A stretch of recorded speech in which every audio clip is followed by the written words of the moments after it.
And we never spoke about it for nearly 50 years because we felt we'd done something wrong. And that's how bad they made us feel. Wow. So why should I worry about that? You didn't have that conversation with your teammates? No. When we came back to England,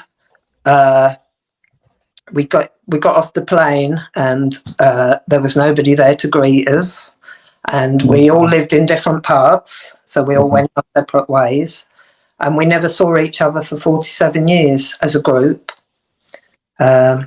Myself and Leah and Jill, who were the three youngest, we played for the same team, and we never told our teammates about Mexico. So, yeah, because we felt Unchained?